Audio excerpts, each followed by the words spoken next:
Lyra के इस मुश्किल वक्त के दौरान भी बहुत से लोग सामने से आकर लायरा और उसके परिवार की मदद करने के लिए हाथ बढ़ाते। कुछ लोग ऐसे होते जो मदद तो करते पर लायरा को ताने भी सुनाते या कुछ बुरा भला भी कहते।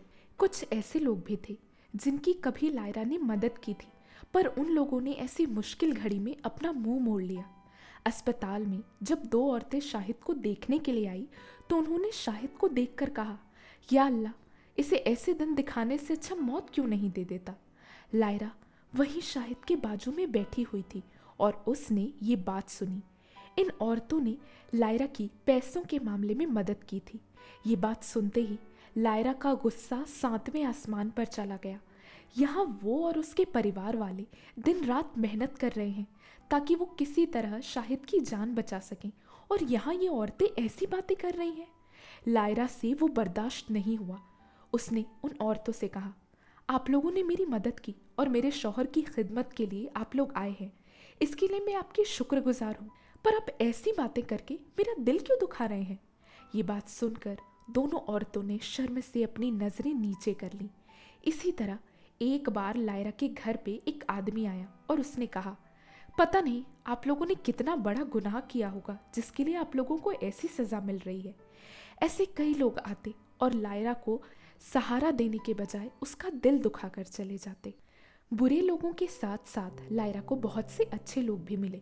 कुछ ऐसे लोग होते जो लायरा के साथ आकर बैठते, उससे अच्छी अच्छी बातें करते ताकि वो खुश रहे। कुछ औरतें ऐसी होती जो लायरा के घर आकर खाना भी बनाकर चली जाया करती या फिर लायरा की खाना बनाने में मदद करती।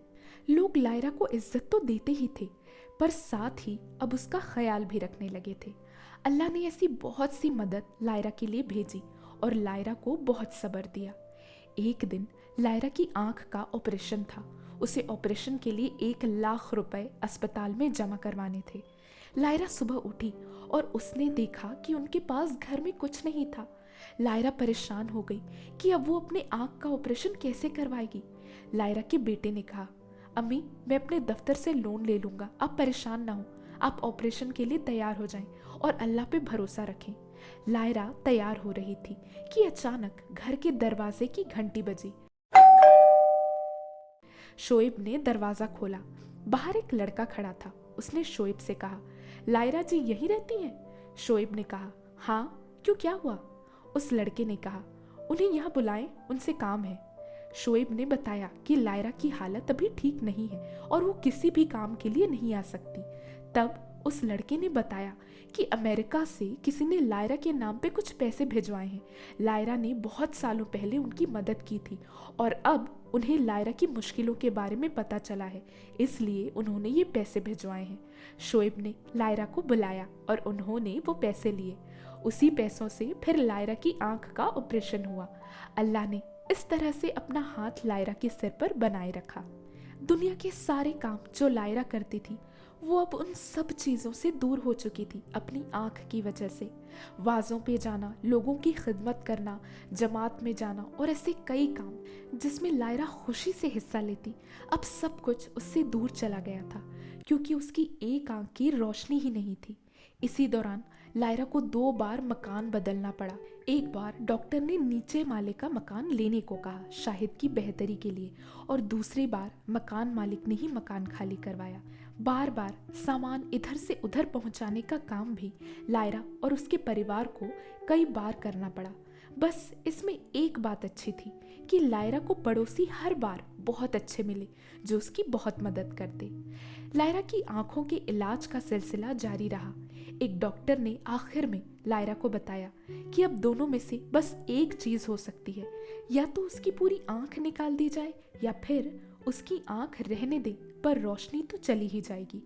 इतने कोशिशों, इलाज और ऑपरेशन के बाद भी लायरा की आंख नहीं बच सकी। क्या कसूर था उस बेचारी का इसमें?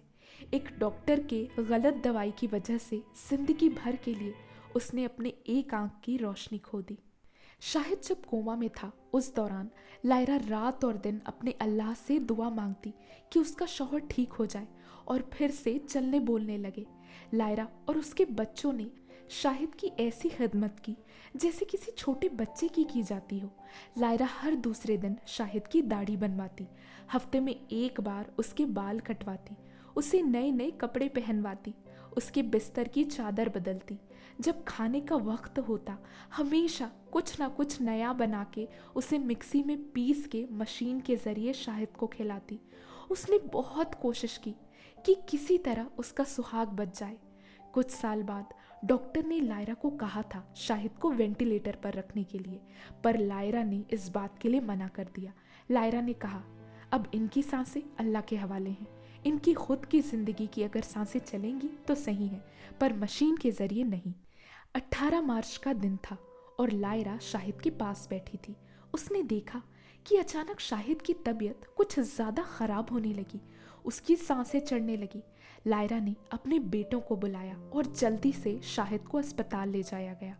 वहाँ डॉक्टर ने लायरा और उसके परिवार से कहा, अब बस आप लोग अल्लाह से दुआ करें। इनके जिस्म ने बहुत बर्दाश्त किया है, अब और इन्हें अजियत ना दें। अब हम इनके ऊपर और कोई मशीन नहीं लगाएंगे, बस ऑक्सीजन पे ही रखेंगे। उसी दौरान बहुत सारे लोग अस्पताल में जमा हो गए। सब शाहिद को देखने आए थे। शाहिद का बड़ा भाई भी उसी अस्पताल में इलाज के लिए रुका हुआ था। वो अमीर था तो उसको वीआईपी रूम मिली हुई थी। उनके बच्चे सारे शाहिद के कमरे में आ गए थे। लायरा ने उनसे कहा कि वो उनके बड़े भाई को लेकर आएं, पर उनके बच्चों ने ऐसा नहीं किया। खानदान के सारे लोग वहां पहुंच चुके थे। कुछ देर बाद डॉक्टर ने लायरा से कहा, आप अपने बेटे को दुबई से बुलवा लें। लायरा ने फ़ोन करके अपने बेटे को दुबई से बुलवा लिया। 20 मार्च का दिन था। 2 दिन हो गए थे शाहिद को अस्पताल लाए हुए। लोग मिलकर वहाँ कुरान की आयतें पढ़ने लगे। कलामे खुदा शुरू था और मजहबी तौर पे सारी चीज़ें चल रही थी। शाहिद की आंखें खुली हुई थी और वो टकटकी लगाकर बस लायरा को ही देख रहा था। लोगों ने और डॉक्टरों ने लायरा से कहा कि वो कुछ देर के लिए घर चली जाए। पता नहीं शाहिद की सांसें अटकी हुई हैं या क्या, कुछ समझ नहीं आ रहा, पर वो बहुत तकलीफ में है। धीरे धीरे शाहिद का ऑक्सीजन लेवल भी कम होता जा रहा था। लायरा लोगों की बात मानकर घर चली गई। घर पहुंचते ही उसने दुआएं मांगनी शुरू कर दी कि अल्लाह उसके और उसके बच्चों के सर के साए को बचा ले किसी तरह। लायरा का बेटा पाकिस्तान के एयरपोर्ट पर पहुंचा था। शाहिद का ऑक्सीजन 5% पे पहुंच चुका था। वो एयरपोर्ट से भागते हुए सीधा अस्पताल पहुंचा।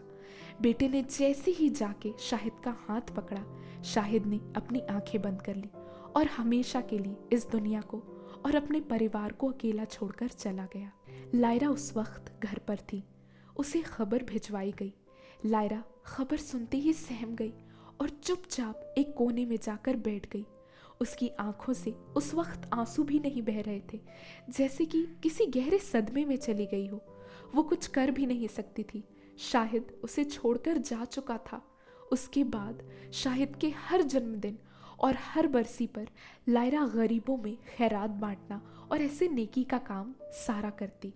ये सब उसने शाहिद की रूह के लिए किया और अल्लाह से दुआ मांगी कि उस दुनिया में भी अल्लाह उन्हें खुश रखे। तो दोस्तों, आपको क्या लगता है अब शाहिद के जाने के बाद लायरा की ज़िंदगी कैसी होने वाली है? अपने अपने थॉट्स कमेंट बॉक्स में लिखकर ज़रूर बताइएगा। अगर आपको इसके आगे का चैप्टर चाहिए तो भी कमेंट बॉक्स में लिखकर ज़रूर बताइएगा। अगर कहानी अच्छी लग रही है तो वीडियो को लाइक करें, शेयर करें और आगे के चैप्टर्स पाने के लिए हमारे चैनल को सब्सक्राइब करें और बेल आइकन क्लिक करें। Thank you.